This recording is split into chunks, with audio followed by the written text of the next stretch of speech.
asalaamullaahi calaykum waraxmatullaahi tacaala wabarakaatu. wacanan wanaagsan daawadayaal kusoo dhowaada tabinteena barnaamijka soomaaliya iyo siyaasadda habeen walba xiliyadan oo kale ayaad si toosa uga daawataan haga miidiya aalab waxaynu kusoo qaadanaa xaaladaha xasaasiga ah ee siyaasadda gudaha dalka iyo dibaddaba. qodobada ugu waaweyn ee caawa barnaamijka aynu ku qaadaa dhigi doonno ayaa waxaa ka mid a xogtii ugu dambeysay al-shabaab oo baabuur kala gubay islamarkaana ka hadlay ujeeddada rasmiga ah ee ka dambaysa kooxda macawiisley oo weerar gaadma ah ku qaaday deegaan al-shabaab ay haysteen oo ka tirsan gobolka hiiraan iyo khasaare halkaasi laga soo warinayo.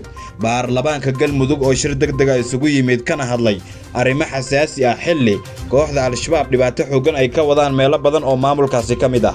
khilaafka u dhexeeya maamul goboleedyada awood ma siin karaa ururka al-shabaab inay sii xoojiyaan howlgalladooda? falanqayn ayaan ku samayn doonaa. cumar finishna waxa uu ku dhawaaqay inta xafiiska uusan ka tegin hal arrin inuu ku dhawaaqi doono. haddii ay tahay markii ugu horreyso aad soo booqatay haga miidiya, nagu soo bir ayaan ku leeyahay subscribe dhe gambaleelka furo, like share iyo qaybta commentiga in fikirkaaga aad inoogu reebto hanaga ilaabin. horaan haddii aad nala joogtay waad ku mahadsantahay la joogitaankaaga, like dhe muuqaalka, garuubyada whatsappka iyo facebook inaad kusii sheer garayso ayaan kaa rajaynaynaa. waa habeenimo ay sii baxayso axad, isniin ayaa soo gelaysa. taariikhdu waxay ku beegan tahay 4 bisha sebteembar sanadka 2022. waxaan u gudagelaynaa qaybaha hore ee barnaamijkeena.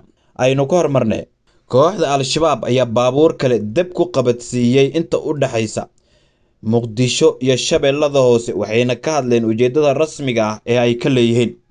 al-shabaab ayaa sheegtay inay gubeen 3 gaari oo booyad ah, kuwaasi oo ay wariyeen in shidaal ay u sideen garoonka diyaaradaha ee deegaanka Balidoogle gobolka shabeellada hoose, halkaas oo saldhig ciidan u ah ciidamo Mareykan ah iyo kuwo ay u tababareen dowladda federaalka Soomaaliya. afhayeenka ciidamada kooxdan Cabdilcasiis Abu Muscab ayaa sheegay in booyadaha shidaalka siday ay ku weerareen iyaga oo marayay deegaanka Xaawo Cabdi ee u dhexeeya magaalooyinka Muqdisho iyo Afgooye. sidoo kale waxa uu sheegay in ay ka fakatay hal booyad oo dhinaca magaalada Muqdisho u carartay markii weerarku ay ku bilaabeen, sida hadalka uu dhigay. muuqaallo laga soo qaaday goobta ayaa muujinayay gawaarida oo dab uu ka ololayo, waxaana arrintan weli aan ka hadlin laamaha amniga dowladda federaalka Soomaaliya. macawiisleyda hiiraan haddii aynu eegno, weerar gaadma ayay ku qaadeen deegaanka Geedweyne oo hoostaga Jalalaqsi gobolka Hiiraan. Jalalaqsi waxay ka mid tahay magaalooyinka ay go'doomiyeen muddo dhowr iyo 10 sano ah ururka al-shabaab, waxaana wararku ay tilmaamayaan halkaasi in khasaare uu ka dhashay.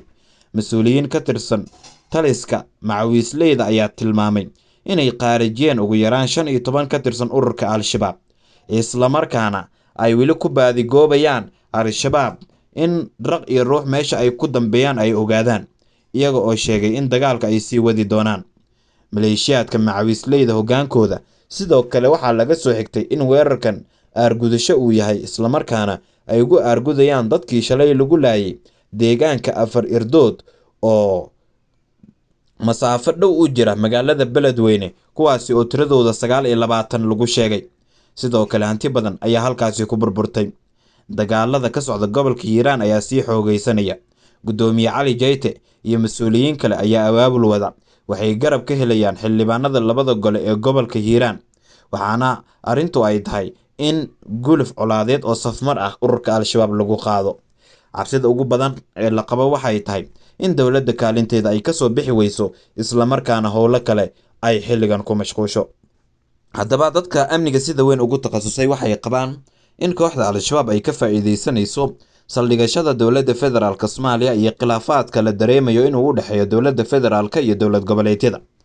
tan iyo markii Xasan Sheekh Maxamuud uu yimid xafiiska, waxaa muuqanaysa in Xasan culaysyo badan uu kala kulmayo inta badan maamul goboleedyada.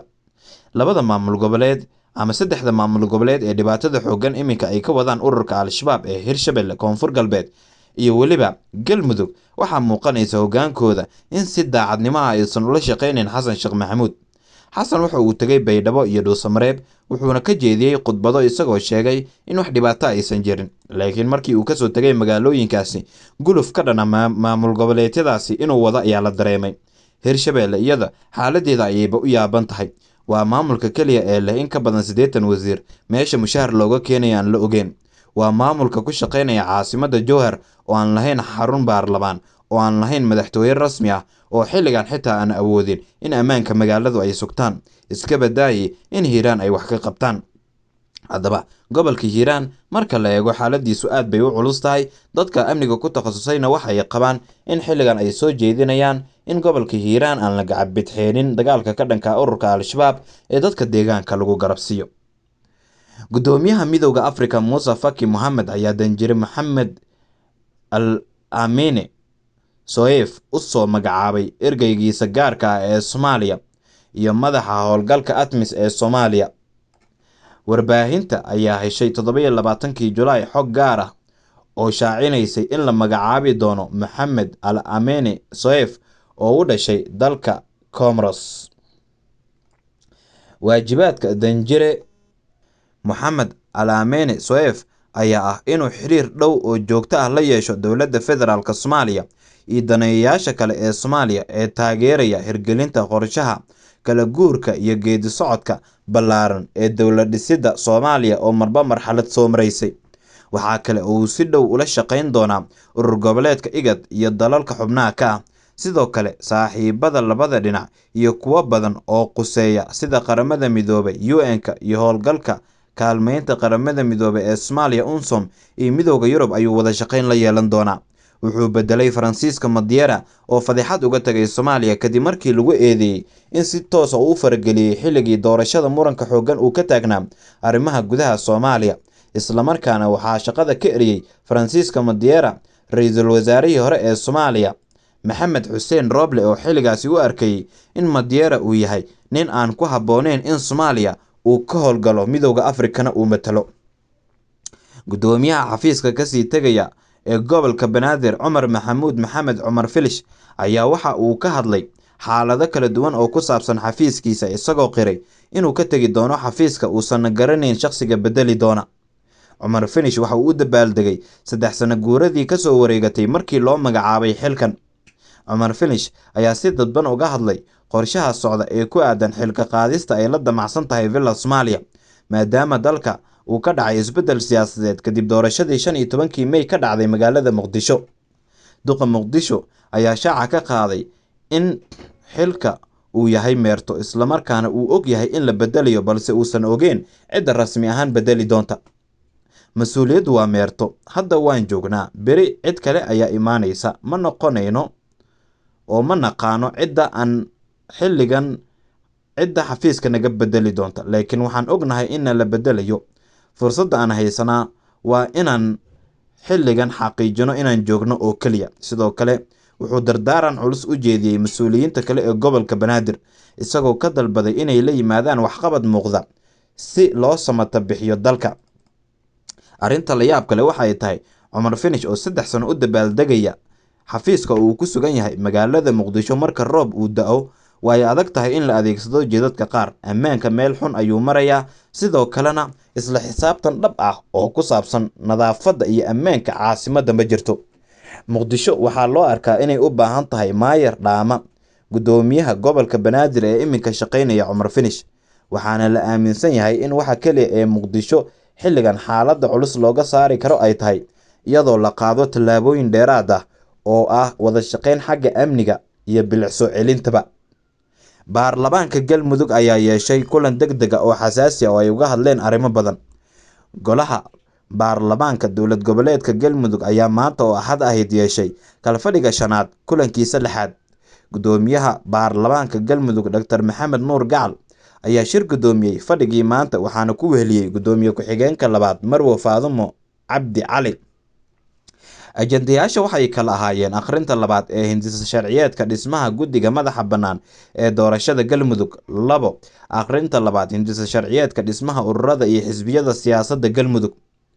Ugu horeyn, guddiga amniga ayaa laga dhageystay xaaladda amniga dowlad goboleedka Galmudug, waxaana warbixin ka siiyay golaha baarlamaanka xaaladda ka soo cusboonaatay Galmudug gudoomiyaha guddiga amniga Mudane Axmed Xirsi. Sidoo kale hindisa sharciyeedyada kale ah hindisa sharciyeedka dhismaha guddiga madaxa bannaan ee doorashooyinka Galmudug iyo hindisa sharciyeedka dhismaha ururada iyo xisbiyada siyaasadda Galmudug ayaa maray akhrinta labaad. Xildhibaanada ayaa ka dooday qodobada qaar. waxaana baarlamaanka galmudug oo u muuqda inuu fadhiid yahay uu gutay mid ka mid ah waajibaadkiisa, inkastoo wax badan uu u muuqdo waa baarlamaanka inuusan qabanin. guud ahaan waa naga intaa tabinteena barnaamijka Soomaaliya iyo siyaasadda. Haga Media ayaad ka daawanayseen muuqaalkan. Haddii aad dhamaysatay la sii wadaag asxaabtaada kale. mahadsanidin.